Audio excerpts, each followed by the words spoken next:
Hello! So in today's video I'm going to be talking about IBS, obviously, and this is specifically about IBS D and what foods you want to be avoiding if you have IBS D. I'm going to do a separate video on IBS C and what foods you want to avoid with that one. Okay, so starting off then, when you've got IBS D, you do want to be avoiding too much fibre. So when you are eating too much fibre or a lot of fibre, obviously pushes things through the system quicker, which may exacerbate diarrhea problems. So, I mean, I know this isn't a joke or anything, but you've got to laugh sometimes, and basically I have IBS D, so I'm allowed to make a joke. That's how I feel. So basically, first off, you want to avoid too much fibre. That also includes things like, obviously some stuff is obvious, like fruit and vegetables, like brown bread, like cereals that are high in fibre. But also, when you eat fruits and vegetables, the skins have a lot of fibre in. So you can reduce some of the fibre but still get some of the goodness by taking the skin off. For example, like when you eat a baked potato, oh man, I love baked potatoes, but the skin's not good if you've got IBS D. Great for nutrition, obviously, but you want to be avoiding the skin on a jagged potato, for example. Same with something like cucumber. These are just examples, quite a few.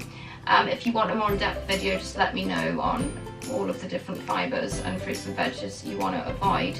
But definitely remove skins on vegetables and fruits. See, like an apple, for example, avoid the skin on an apple.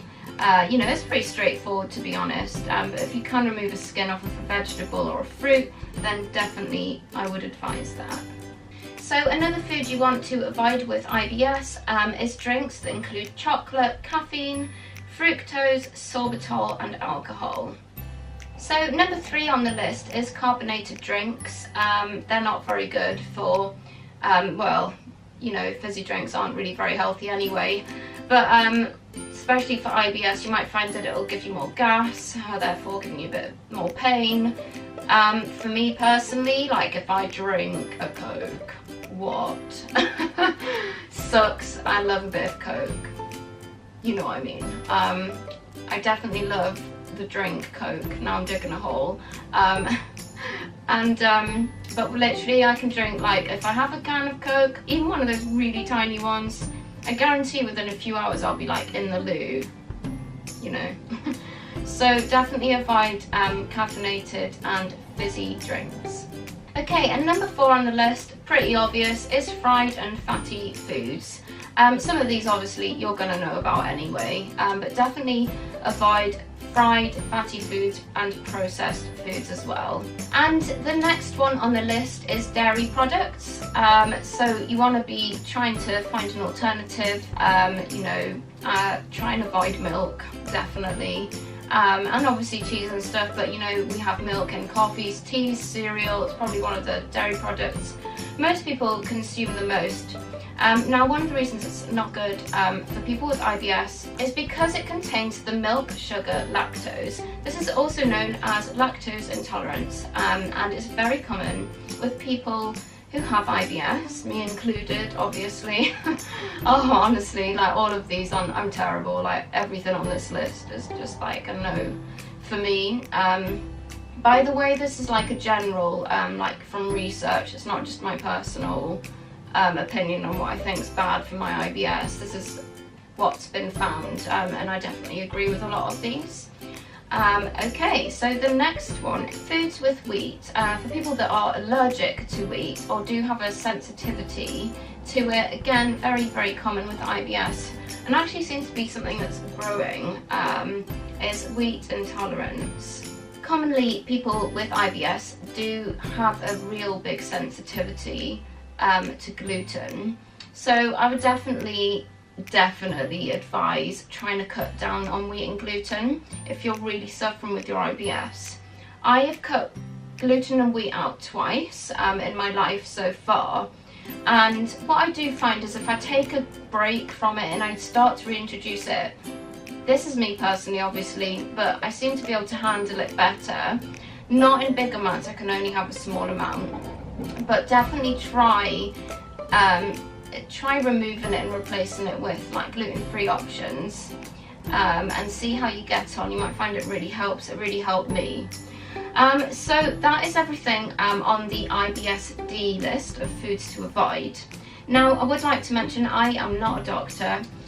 Please do go to your GP or, you know, specialist. If you are worried about your IBS or anything about your health, do not rely on YouTube videos. I do have a lot of knowledge on this purely from doing a ton of research and being a sufferer myself. But I do think it's important for me to mention that I'm not a doctor. So please don't hesitate to go to your doctor. If you are worried. You know, you don't have to be worried. Just if you want to talk about diet, or, you know, if you've heard about this today and you're interested but you want to speak to your GP, go for it. You know, I'll definitely advise that.